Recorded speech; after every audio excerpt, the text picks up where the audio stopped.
നമസ്കാരം, ഞാൻ സിജു രാജൻ. ബിസിനസ്സിനകത്ത് പ്രശ്നങ്ങളെന്ന് പറയുന്നത് സ്വാഭാവികമായിട്ടുള്ളൊരു കാര്യമാണ്. അതിനെ എങ്ങനെ നോക്കിക്കാണുന്നു, അതിൽ എന്ത് നമ്മൾ ഡിസിഷൻസ് എടുക്കുന്നു, അതിനനുസരിച്ചിരിക്കും ആ ബിസിനസ്സിൻ്റെ ശക്തി എന്ന് പറയുന്നത്, ആ ബിസിനസ്സുകാരൻ്റെ ശക്തി എന്ന് പറയുന്നത്, ആ ബിസിനസ്സിലെ ഡിസിഷൻ മേക്കറിൻ്റെ ശക്തി എന്ന് പറയുന്നത്. ഇന്ന് നമ്മൾ അത്തരത്തിൽ പ്രശ്നങ്ങൾ നേരിട്ടിട്ടുള്ള ഒരു സ്ഥാപനത്തെക്കുറിച്ചിട്ടാണ് സംസാരിക്കാനായിട്ട് പോകുന്നത്. എന്തുകൊണ്ട് ഞാൻ ഇത്തരത്തിലുള്ള കഥകൾ പറയുന്നതെന്ന് വെച്ച് കഴിഞ്ഞാൽ, നിങ്ങളുടെ ബിസിനസ്സിൻ്റെ കാഴ്ചപ്പാടിലൂടെ അത് നോക്കിക്കാണുക. ഒരുപാട് കാര്യങ്ങൾ ഇത്തരത്തിലുള്ള സ്റ്റോറീസ് നമുക്ക് പഠിക്കാനായിട്ടുണ്ടാവും. സോ നിങ്ങളുടെ ബിസിനസ്സിൽ ഇത്തരം പ്രശ്നങ്ങൾ വരുന്ന സമയത്ത് നിങ്ങൾക്ക് ഇംപ്ലിമെൻറ്റ് ചെയ്യാൻ കഴിയുന്ന കുറേ കാര്യങ്ങൾ ഇതിനകത്ത് ഉണ്ടാവും. ഓക്കെ, സോ നമുക്ക് നോക്കാം. ഇന്ന് ലോകത്തിലെ പ്രമുഖമായിട്ടുള്ള 2 ബ്രാൻഡുകൾ എടുത്ത് നോക്കുകയാണെങ്കിൽ അതിലൊന്ന് ബർഗർ കിങ്ങും മറ്റൊന്ന് മെക്ഡൊണാൾഡ്സും ആണ്. അപ്പം ബർഗർ കിങ് ആക്ച്വലി സ്റ്റാർട്ട് ചെയ്തത് 1953 53-ലാണ്. മെക്ഡൊണാൾഡ്സ് സ്റ്റാർട്ട് ചെയ്യുന്നത് 1940-ലാണ്. നമ്മൾ മെക്ഡൊണാൾഡ്സിൻ്റെ ടോട്ടൽ ഔട്ട്ലെറ്റ്സിൻ്റെ എണ്ണം എടുക്കുകയാണെന്നുണ്ടെങ്കിൽ ഏകദേശം 36,000-37,000 നമ്പേഴ്സ് വരും ലോകത്തിലെ എമ്പാടും. ഈ ബർഗർ കിങ്ങിനെ നമ്മൾ എടുക്കുകയാണെന്നുണ്ടെങ്കിൽ ടോട്ടൽ ഔട്ട്ലെറ്റ്സ് 17,000 ആണ്. എന്ന് വെച്ച് കഴിഞ്ഞാൽ നേരെ പകുതിയാണ് ഇവരുടെ ടേൺ ഓവർ അല്ലെങ്കിൽ നെറ്റ്വർത്ത് എടുത്ത് നോക്കുകയാണെന്നുണ്ടെങ്കിലും മെക്ഡൊണാൾഡ്സിൻ്റെ നേരെ പകുതിയാണ് ബർഗർ കിങ് എന്ന് പറയുന്നത്. കാരണം ഒരുപാട് അവർ സ്ട്രൈവ് ചെയ്തിട്ടുണ്ട് അതിലേക്ക് എത്താനായിട്ട്. കാരണം മെക്ഡൊണാൾഡ്സ് നമുക്കറിയാം അതൊരു വലിയൊരു ഭീമനാണ്. സോ അതിൻ്റെ അടുത്ത് എത്തുക എന്ന് പറയുന്നത് അത്ര ഈസി ആയിട്ടുള്ളൊരു കാര്യമല്ല ഈ ബർഗർ കിങ്ങിനെ സംബന്ധിച്ചിടത്തോളം. പക്ഷേ ബർഗർ കിങ് വളരെ സ്ട്രാറ്റജിക്കലായിട്ടുള്ള പല മൂവുകളും നടത്തിയിട്ട് ഈ മെക്ഡൊണാൾഡ്സിൻ്റെ മുഖ്യ ശത്രുവായിട്ട് മാറാനായിട്ട് കഴിഞ്ഞിട്ടുണ്ട്. നമുക്ക് നോക്കാം.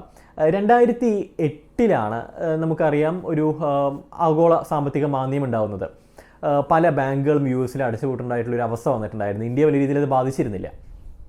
2009 വലിയ രീതിയിലുള്ള സാമ്പത്തിക പ്രതിസന്ധിയിലൂടെ ഈ മെക്ഡൊണാൾഡ്സ് ഈ ബർഗർ കിങ് കടന്നുപോയി.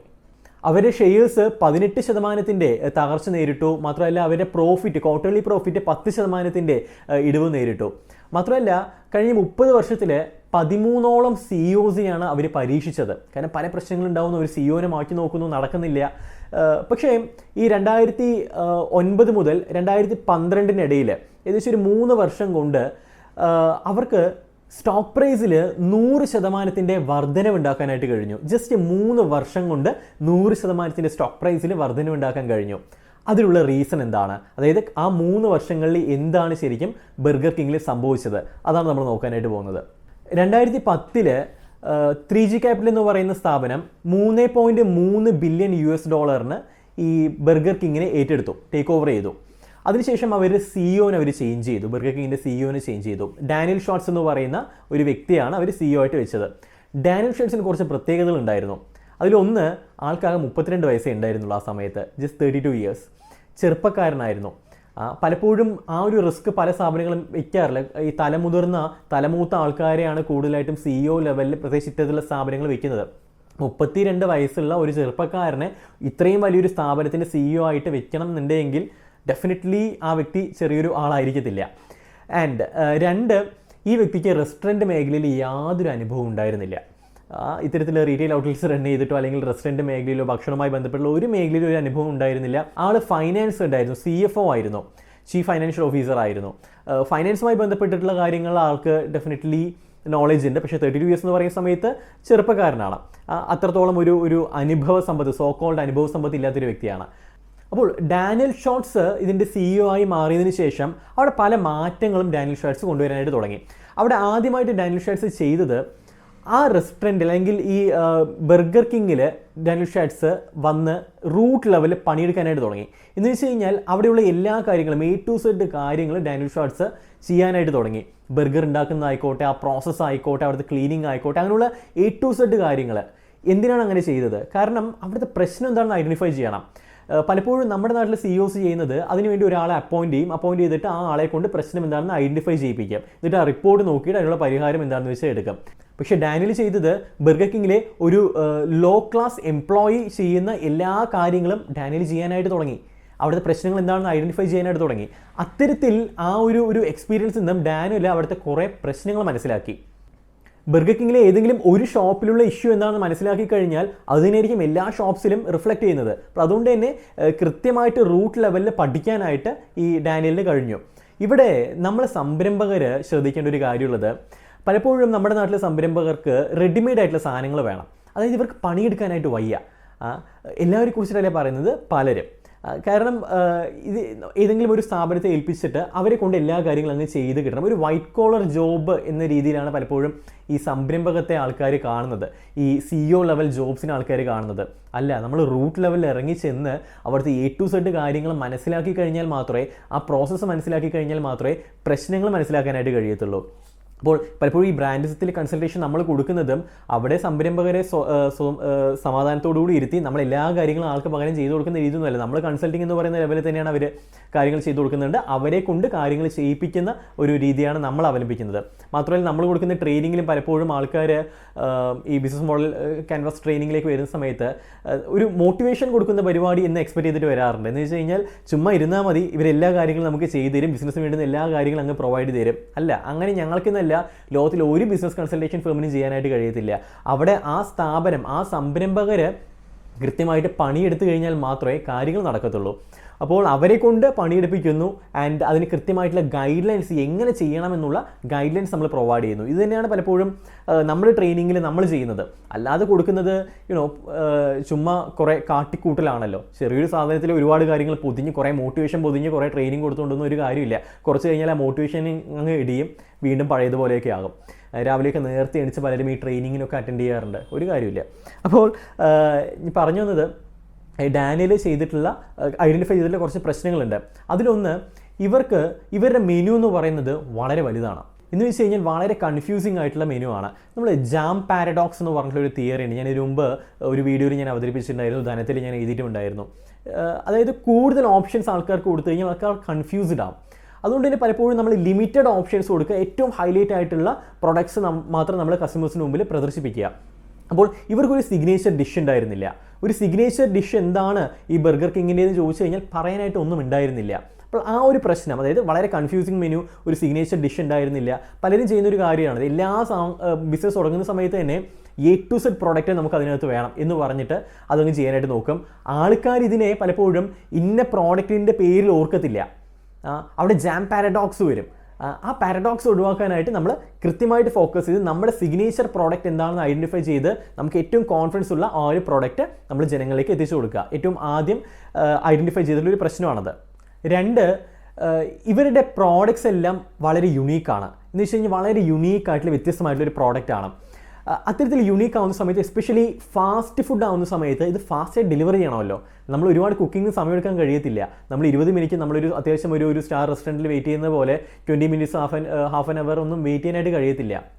ഓർഡർ ചെയ്ത് മിനിറ്റുകൾക്കുള്ളിൽ തന്നെ സാധനം ഡെലിവർ ചെയ്യണം. പക്ഷേ ഇവരുടെ മെനു വളരെ ക്ലട്ടേർഡ് ആയതുകൊണ്ട് തന്നെ, ഒരുപാട് കൺഫ്യൂസിങ് ആയതുകൊണ്ട് തന്നെ, ഡിഫറെൻ്റ് ആയിട്ടുള്ള ഇൻഗ്രീഡിയൻസ് ആണ് ഓരോ പ്രോഡക്ട്സിനും വേണ്ടത് എന്നുള്ളത് കൊണ്ട് തന്നെ ഇതിൻ്റെ മേക്കിംഗ് പ്രോസസ്സ് വളരെ കൂടുതലാണ്. മാത്രമല്ല ഇവർക്ക് ഒരുപാട് അത്രത്തോളം സപ്ലൈസ് ആവശ്യമാണ്. പലതിനും പല സോസാണ് ഉപയോഗിക്കുന്നത്, പലതിനും പല വെജിറ്റബിളാണ് ഉപയോഗിക്കുന്നത്, പല മീറ്റാണ് ഉപയോഗിക്കുന്നത്. സോ ഓരോന്നിനും സെപ്പറേറ്റ് ആണ്. അപ്പോൾ അത്രത്തോളം ഇവർക്ക് ഇൻഗ്രീഡിയൻസ് ആവശ്യമാണ്, അത്രത്തോളം സമയം ആവശ്യമാണ് ഓരോന്ന് ഉണ്ടാക്കിയെടുക്കാനായിട്ട്. സോ അതുകൊണ്ട് തന്നെ കസ്റ്റമേഴ്സിൻ്റെ വെയിറ്റിംഗ് ടൈം കൂടുകയാണ്. അത് വലിയൊരു ഇഷ്യൂ ആയിരുന്നു. ഒരു സ്ഥാപനത്തിൽ ഒരാൾ വെയിറ്റിംഗ് കൂടുതലുണ്ടെന്നുണ്ടെങ്കിൽ പലപ്പോഴും അത്തരം സ്ഥാപനങ്ങളിലെ ആൾക്കാർ കയറാറില്ല. പെട്ടെന്ന് കിട്ടാനായിട്ടാണ് പലപ്പോഴും നമ്മൾ ഈ ഫാസ്റ്റ് ഫുഡ് ഷോപ്പിലേക്കെല്ലാം പോകുന്നത്. അപ്പോൾ ഇവിടെ ഡാനിയൽ ചെയ്തിട്ടുള്ളൊരു കാര്യം, ഇതിൽ പല ഡിഷസും അങ്ങ് എടുത്ത് ഒഴിവാക്കി കളഞ്ഞു. എന്നിട്ട് വോപ്പേഴ്സ് മാത്രം ഫോക്കസ് ചെയ്തു. ബർഗർ കിങ് വോപ്പേഴ്സ് അത് മാത്രം അവർ അങ്ങ് മാർക്കറ്റ് ചെയ്യാനായിട്ട് തുടങ്ങി. എന്ന് വെച്ച് കഴിഞ്ഞാൽ ഈ ഒറ്റ പ്രോഡക്റ്റിന് കൂടുതലായിട്ട് ഹൈലൈറ്റ് ചെയ്തിട്ട്, എന്ന് വെച്ചാൽ മറ്റ് പ്രോഡക്ട്സ് ഡെഫിനറ്റ്ലി ഉണ്ട്. ഇപ്പോൾ നമ്മൾ KFCയിൽ കയറുകയാണെന്നുണ്ടെങ്കിൽ ആൾക്കാർ കയറുന്നത് ഫ്രൈഡ് ചിക്കൻ കഴിക്കാൻ വേണ്ടിയിട്ടാണ്. പക്ഷേ അവിടെ ഫ്രൈഡ് ചിക്കൻ മാത്രമാണ് ഉള്ളത്? അല്ല, മറ്റനവധി ധാരാളം പ്രോഡക്ട്സ് ഉണ്ട്. പക്ഷേ അവർ ഹൈലൈറ്റ് ചെയ്യുന്നത് ഫ്രൈഡ് ചിക്കൻ ആണ്. അത്തരത്തിൽ ഇവർ വോപ്പേഴ്സ് മാത്രം അങ്ങ് മാർക്കറ്റ് ചെയ്യാനായിട്ട് തുടങ്ങി. അത്തരത്തിൽ ചെയ്തപ്പോൾ ഇവരുടെ ബിസിനസ്സിൽ വലിയ രീതിയിലുള്ള മാറ്റങ്ങളുണ്ടായി.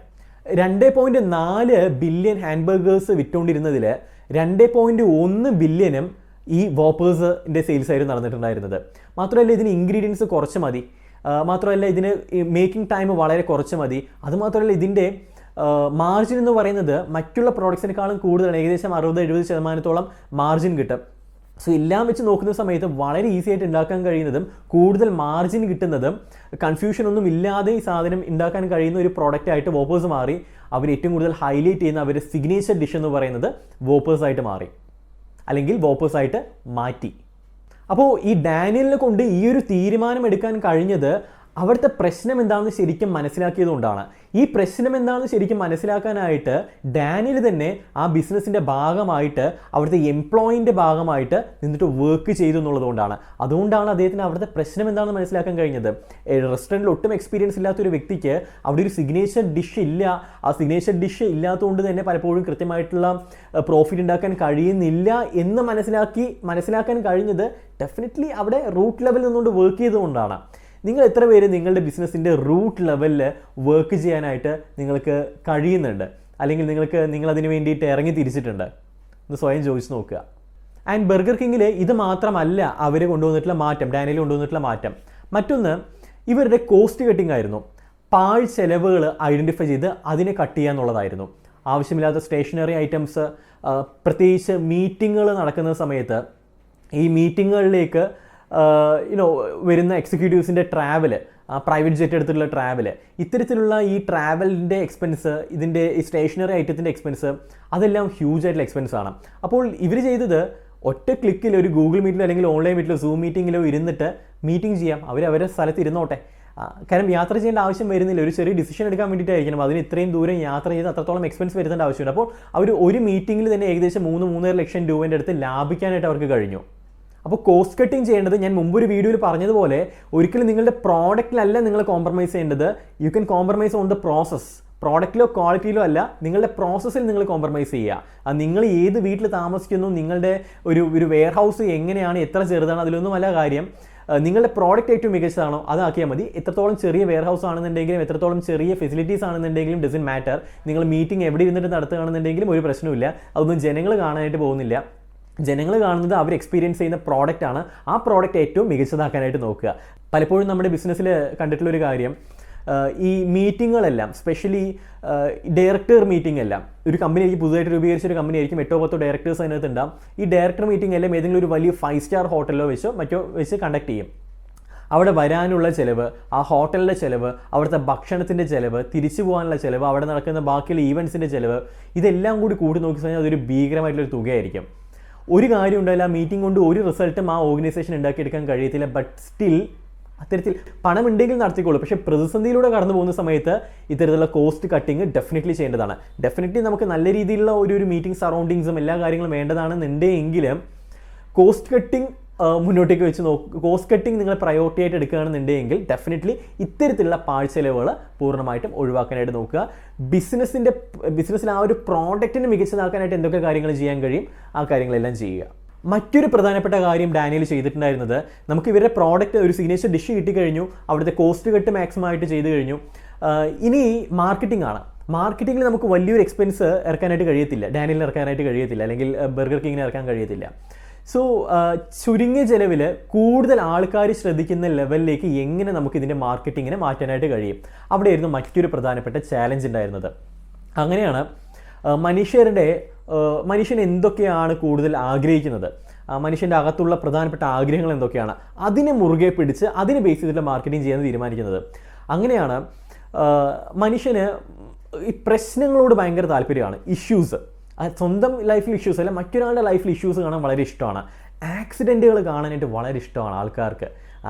ഒരു വിഷയം അല്ലാന്ന് പറയുന്നത്, പക്ഷേ ആക്സിഡൻറ്റ് വീഡിയോ കണ്ടെങ്കിൽ നമ്മളിങ്ങനെ എപ്പോഴാണ് വണ്ടി ഇടിക്കുന്നത് ഇങ്ങനെ നോക്കിക്കൊണ്ടിരിക്കുക അല്ലേ. മറ്റൊരാളുടെ ജീവിതത്തിൽ കയറി ഇടപെടാൻ വളരെ ഇഷ്ടമാണ്, കുറ്റം പറയാൻ വളരെ ഇഷ്ടമാണ്.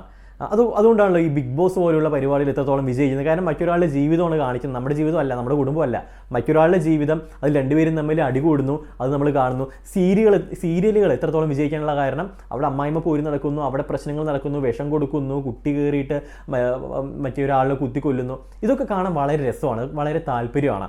അപ്പോൾ ഈ മറ്റൊരാളുടെ ജീവിതത്തിൽ കയറി ഇടപെടാനും പ്രശ്നങ്ങളിൽ കാണാനും എല്ലാം വളരെ ഇഷ്ടമാണ്. അപ്പോൾ അതുകൊണ്ട് ബർഗർ കിങ് ഇതിനെ വെച്ചുകൊണ്ട് എങ്ങനെ മാർക്കറ്റിംഗ് ചെയ്യാൻ തീരുമാനിച്ചു. അങ്ങനെയാണ് പ്രശ്നങ്ങൾ ഉണ്ടാക്കാനായിട്ട് തുടങ്ങിയത്. പല പൊളിറ്റിക്കൽ സ്റ്റേറ്റ്മെൻറ്റ്സും അവർ ഇറക്കാനായിട്ട് തുടങ്ങി. എന്ന് വെച്ച് കഴിഞ്ഞാൽ ഇഷ്യൂസ് ക്രിയേറ്റ് ചെയ്യുക. അപ്പോൾ പല ന്യൂസ് ചർച്ചകളിലും, ഇപ്പോൾ അർണബ് ഗോസ്വാമിയുടെ ന്യൂസ് ചർച്ചകൾ എന്തുകൊണ്ട് ആൾക്കാർ എത്രത്തോളം കാണുന്നു, കാരണം അവിടെ എന്തെങ്കിലും ഒരു ഇഷ്യൂ നടക്കും. ഒന്നില്ലെങ്കിൽ അർണബ് ആരെങ്കിലും പിടിച്ച് പുറത്താക്കും, അല്ലെങ്കിൽ എന്തെങ്കിലും വലിയ രീതിയിലുള്ള കോൺഫ്ലിക്റ്റ് നടക്കും. ഇത് കാണാൻ വേണ്ടിയിട്ടാണ്.